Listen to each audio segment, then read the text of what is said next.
Io sono Alessandro Polito, faccio parte del Vintage Computer Club Italia e sono qui, ho portato alcune macchine, sono 3 in particolare, sono delle macchine S100, cioè hanno uno slot particolare che è stato il primo standard per quanto riguarda gli slot dei computer. Quello che vedete è un MSI 8080, famoso computer per il film War Games, dove Matthew Broderick stava quasi per fare scatenare la terza guerra mondiale. Questo è l'Altair 8008, il primo personal computer venduto in kit diciamo, a prezzi accessibili al pubblico. Venne prodotta da Ed Roberts nel 1975 e pubblicato nella rivista Popular Electronics. Questo è il computer dove Bill Gates sviluppò l'MS Basic, o meglio, il Basic di Bill Gates fu sviluppato per questo computer. Questo invece è il Solventi, un computer a cui sono particolarmente affezionato. È considerato il primo personal computer non più venduto in kit ma completo, cioè avente una tastiera all'interno, collegabile direttamente ad un monitor.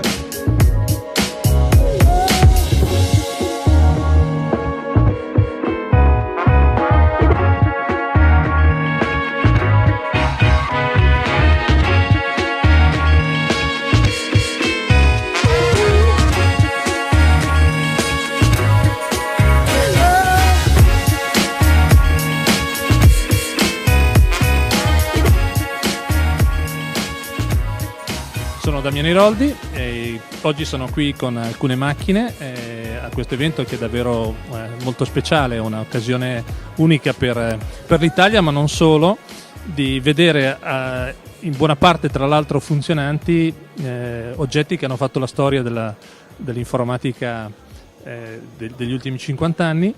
È un'opportunità davvero speciale anche perché lo spirito è quello di divulgare, di far vedere funzionanti dal vivo con la possibilità di toccarle macchine che hanno fatto la storia e se vogliamo anche tutta la preistoria di quello che oggi abbiamo nelle tasche di tutti noi. È un'occasione penso davvero stimolante, divertente, ci sono cose davvero importanti dal punto di vista storico. Noi abbiamo portato 2 oggetti piuttosto particolari. C'è il Lisa, definito la mamma o se vogliamo il papà a seconda dei punti di vista di Macintosh, macchina molto affascinante, prima macchina commerciale con il mouse, la famosa macchina di cui sono state rubate l'interfaccia grafica al Xerox PARC da parte di Steve Jobs.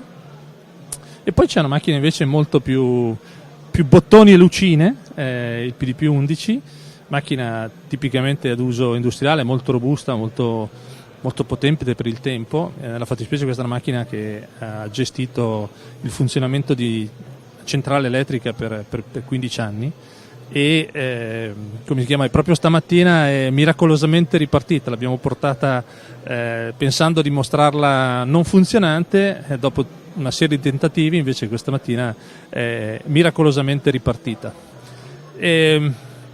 Che dire, è davvero un'occasione penso ben riuscita per portare all'attenzione di tutti la storia dell'informatica e quindi andare oltre gli schemi, io sono solito dire, dei bit e byte, e di far vedere come si è arrivati all'informatica di oggi con almeno come si chiama, una buona parte di tutta l'evoluzione come si chiama, di questa storia.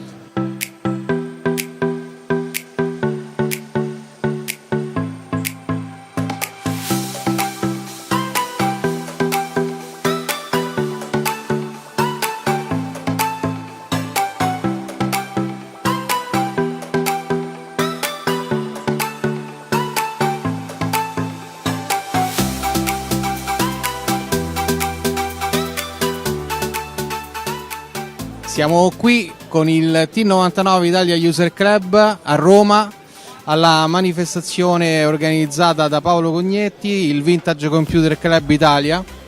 ha presentato questa bellissima manifestazione dove noi del club T99 non ci siamo lasciati sfuggire. Qui al Computer Festival 2019 insieme al T99 Italia User Club per mettere in mostra quest'anno l'hardware del T99/4A. Ecco come è nato negli anni 80 il T99, semplicemente con le sue interfaccia. Si può notare il sintetizzatore vocale con 110 parole e il prototipo di espansione di memoria prodotto da noi per la riproduzione dei 32K. Ecco, la passione è nata negli anni 80. Negli anni 80, abitando vicino allo stabilimento della Texas Instruments di Rieti, dove praticamente ci ha permesso di raccogliere materiale costruito nello stabilimento di Città Ducale. In particolar modo gli orologi, il speak spell, il grillo parlante, il language translator e le famose T59, T58 e T30 della Texas.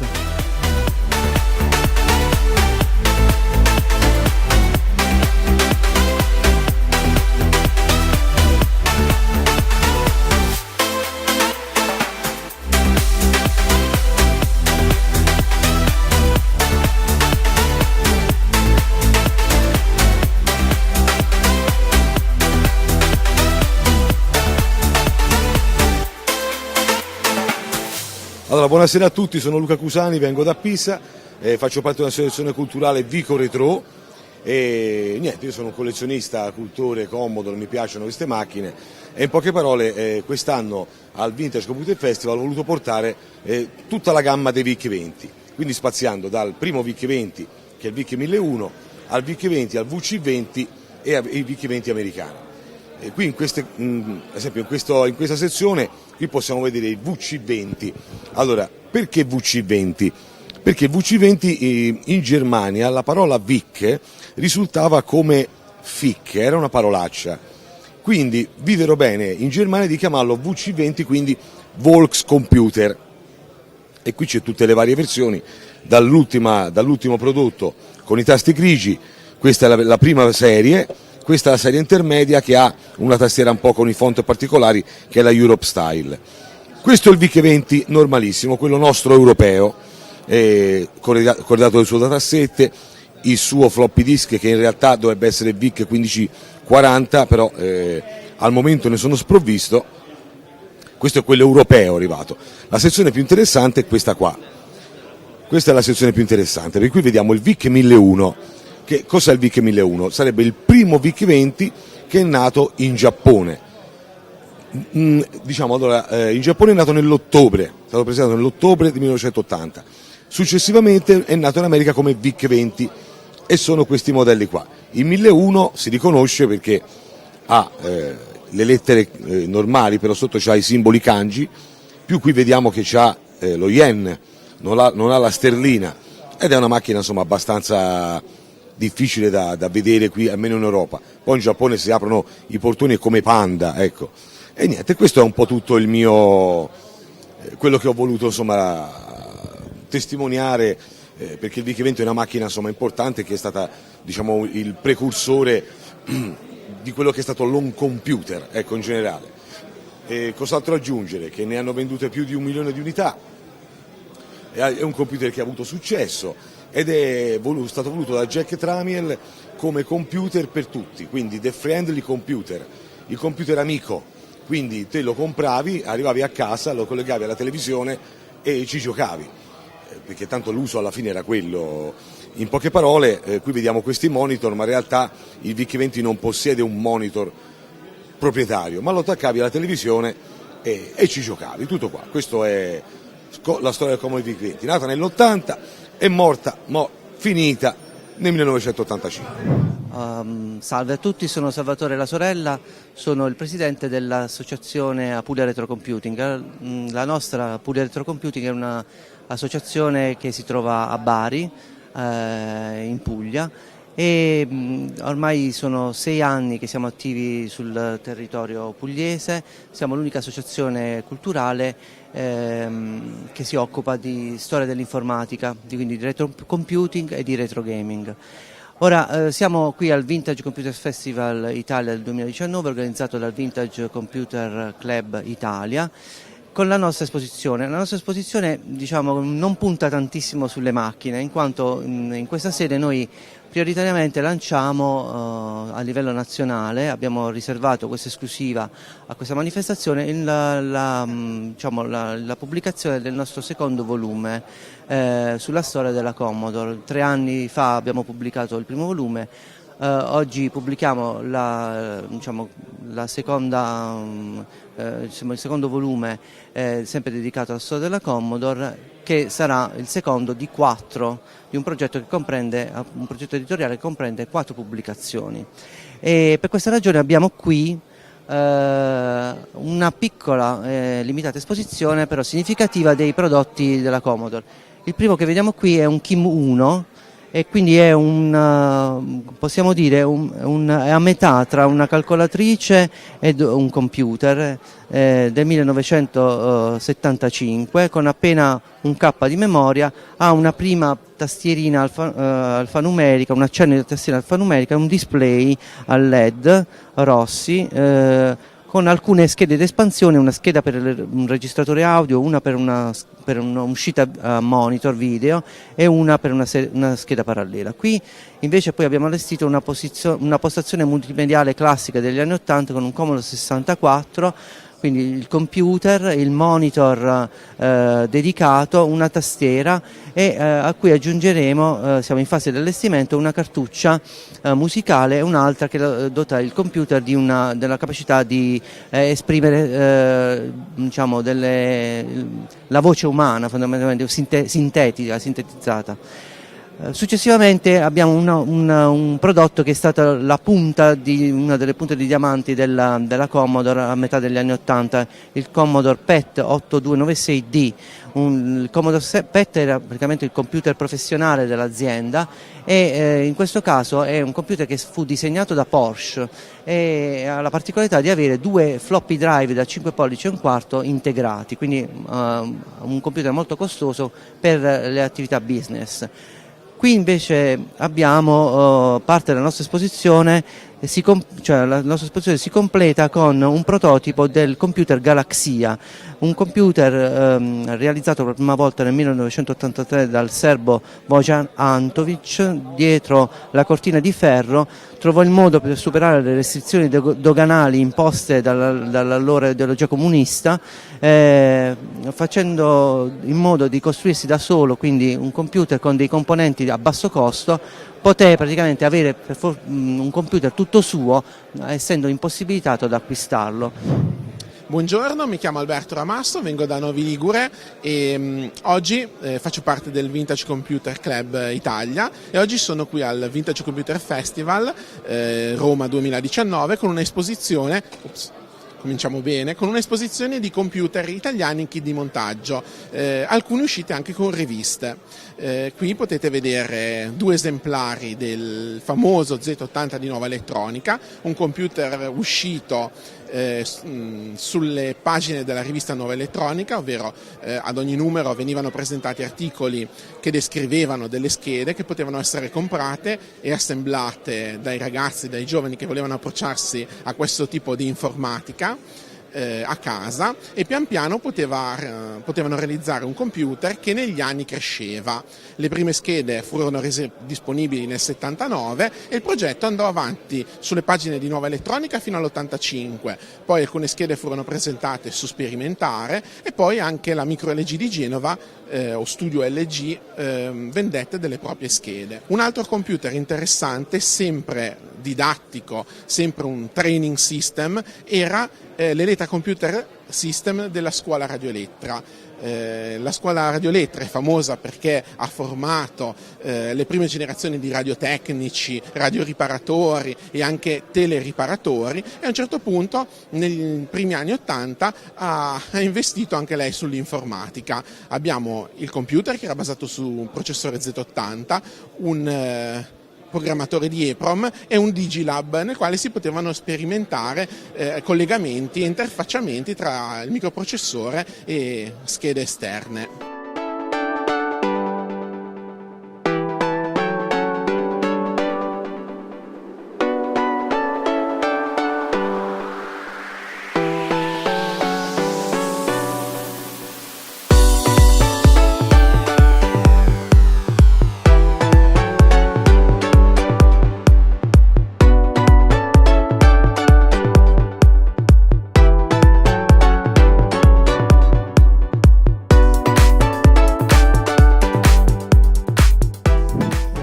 Eccoci qua.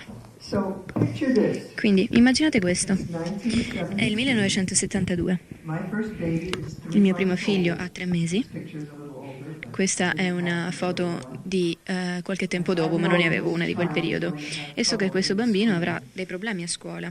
Perché? Perché io sono una ribelle, ho 26 anni, sono una hippie californiana. Anche se questo bambino non si creerà i suoi problemi da solo, glieli creerò io. Quindi che cosa faccio? Guardo la mia cultura e guardo anche la cultura di chiunque altro e chiedo agli altri come crescono i propri figli in tutto il mondo. Comincio a studiare la psicologia, l'istruzione, l'ecologia, la tecnologia, l'economia, l'antropologia, tutte le scienze umane. Come fanno le persone a crescere i propri figli? Che cosa insegnano ai propri bambini e cosa dovrei fare io per mio figlio?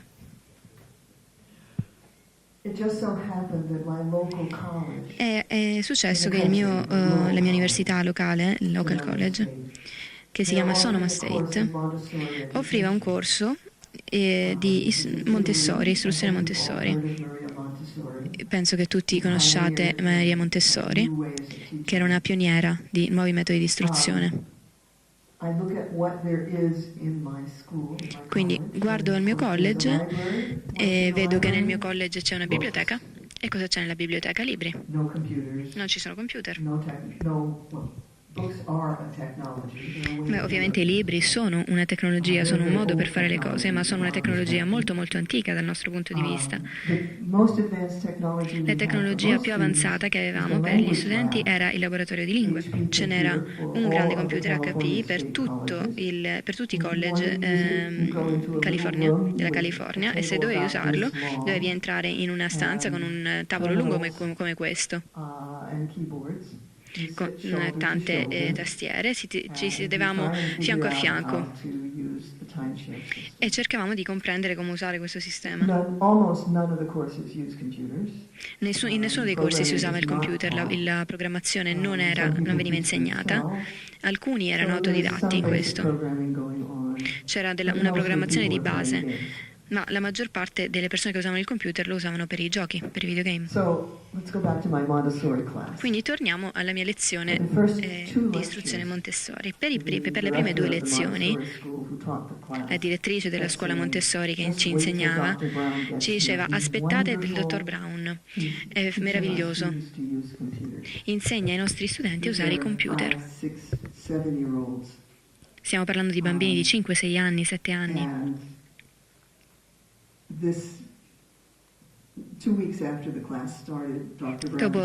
Dopo l'inizio delle lezioni, a un certo punto arrivò questo dottor Brown, l'ho ascoltato parlare solo per 5 minuti e lui cominciava a parlare di cosa faceva con i suoi studenti, e questo ha cambiato la mia vita, ha cambiato la mia carriera. E mi sono detta: ecco che cosa farò con la mia vita e con la mia carriera e con mio figlio. Quindi ho cominciato a lavorare con i bambini e gli adulti per apprendere come usare i computer nell'istruzione. Non sono una specialista in tecnologia, sono un'educatrice. Vi parlo del logo, perché in questa manifestazione ho portato 2 macchine che hanno il logo. Che cos'è il logo? È un linguaggio di programmazione come il BASIC, solo che è dedicato specificatamente alla didattica, quindi ai bambini. Ed è stato molto usato nelle scuole americane negli anni 80 per insegnare ai bambini a programmare i computer.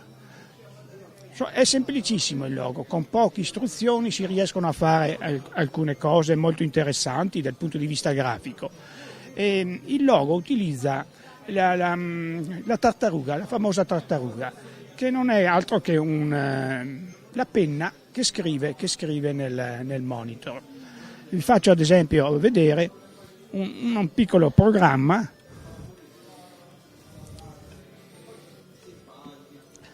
E vedete la tartaruga che gira in maniera ripetuta e si sposta fino a creare dei disegni molto, molto interessanti. Però il logo è anche molto di più, è appunto un linguaggio di programmazione che comprende anche le parole, i testi, i numeri e aiutava i ragazzi, i bambini a capire come funziona un computer e come funziona anche un programma per computer. Ciao, sono Giovanni, stiamo esponendo il PC1 e il PC128 e con questa manifestazione vogliamo presentare l'uscita del nostro libro, The Pigeon Protocol Handbook, che parla del protocollo di comunicazione Pigeon che abbiamo sviluppato da 10 anni a questa parte.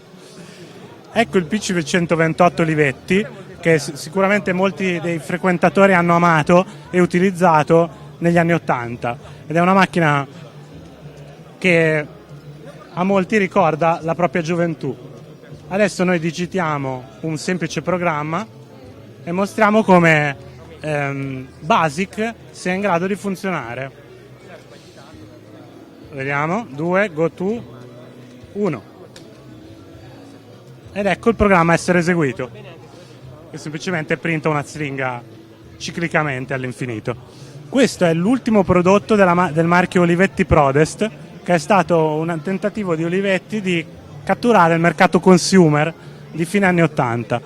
Questa è una macchina PC compatibile ed è l'ultima prodotta da Olivetti con questo tipo di tecnologia. Buongiorno a tutti, sono Stefania Calcagno, sono la presidentessa della European Society for Computer Preservation.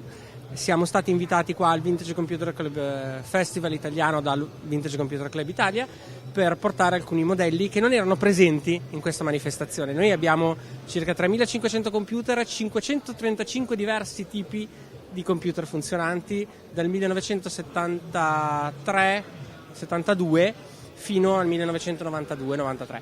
E in questo caso abbiamo portato appunto 3 computer che non erano qua nella mostra e quindi ci hanno chiesto appunto di portarli. Il primo qui a sinistra è il più potente, è l'ultimo dei PET, dei Commodore PET. PET sta per Personal Electronic Transactor, chiedo scusa, e della Commodore. Questa macchina è dell'83, a 96K di RAM, incredibile, 2 floppy disk, double sided e il Basic 4.0. È la macchina più evoluta della serie PET. Dopo è stata abbandonata perché nel frattempo erano usciti il Commodore 64, il Commodore 128 e poi nell'85 l'Amiga 1000 che hanno soppiantato questa vecchia linea business della Commodore. Qui al centro abbiamo un Macintosh Plus con il suo hard disk esterno, quella scatola da sotto, questa scatola qui è un hard disk da ben 20 MB, la sua tastiera con il tastierino numerico che ai tempi era già molto avanti perché non si usava, e il suo mouse con un tasto solo, il famoso mouse della Apple, quello che poi è diventato il mouse di tutti quanti, che si sono tutti adattati a questo mouse. L'ultima macchina che abbiamo portato è il primo Macintosh, quello di Steve Jobs, quello con cui Steve Jobs ha scattato la famosissima foto. Questa macchina ha 128K di RAM e un floppy disk e basta, quindi aveva veramente poco software su cui contare, poca possibilità di elaborazione, poca possibilità di grafica, però comunque era qualcosa di veramente differente da tutto il resto. Era un all-in-one, era trasportabile, era bellissimo, era piccolo e non costava neanche una cifra incredibile. Io sono Tristano Ermini, il presidente dell'associazione 8-Bit Inside. Siamo presenti qui al Vintage Computer Festival, è il secondo anno che partecipiamo e abbiamo portato delle macchine un po' particolari. Questa è una macchina Yamaha, è un MSX standard, che però ha di proprietario un modulo sintetizzatore che è simile alla famosa Yamaha DX7, tastiera che all'incirca dell'83-84 hanno come questo computer, che si interfaccia sia con una tastiera sua che è possibile suonare, sia è possibile anche interfacciarsi direttamente con la tastiera DX7 per programmarla con i software che venivano poi distribuiti dalla stessa Yamaha, per programmare la tastiera DX7 in maniera molto più semplice rispetto alla programmazione fatta direttamente sulla tastiera, che era molto più complicata. A questa parte invece abbiamo una macchina Tatung, che è una società taiwanese, ha prodotto in Inghilterra per poi riesportarla a Taipei. È una macchina basata su Z80, quindi era compatibile CPM, e questo ha fatto sì che fosse utilizzata abbastanza dagli sviluppatori. Poi però, essendo molto cara, in pochi anni è andata fallita la società. E accanto c'è l'Einstein 256, che è il successore, di cui sono stati venduti pochissimi esemplari.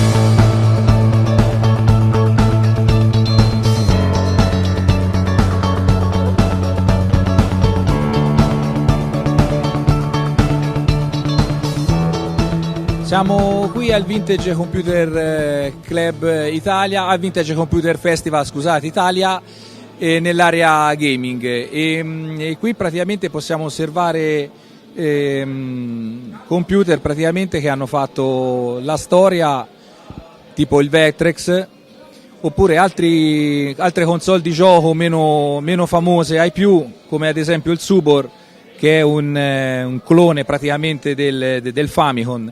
Infatti monta la stessa tipologia di cartucce del Famicom, e qui tramite un adattatore ci si potrebbe tranquillamente montare le cartucce del NES.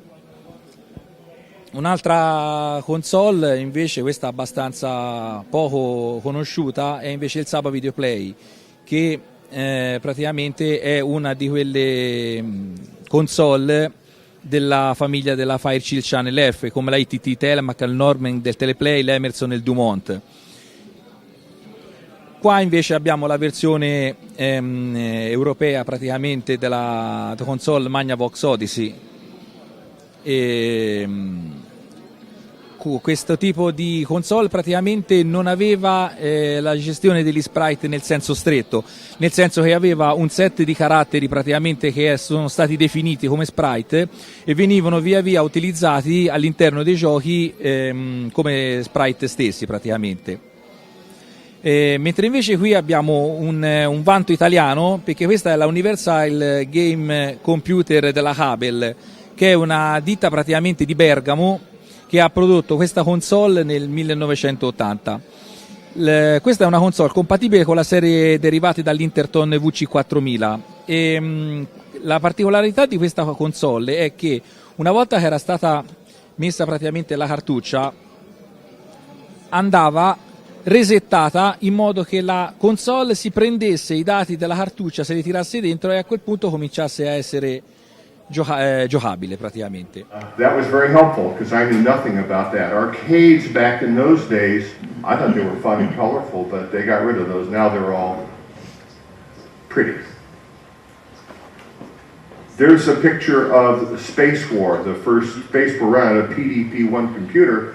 And the problem with that, the Space War game, polka dot shirt, and I'm at the end with pencils in my pocket, so you could tell I was the engineer.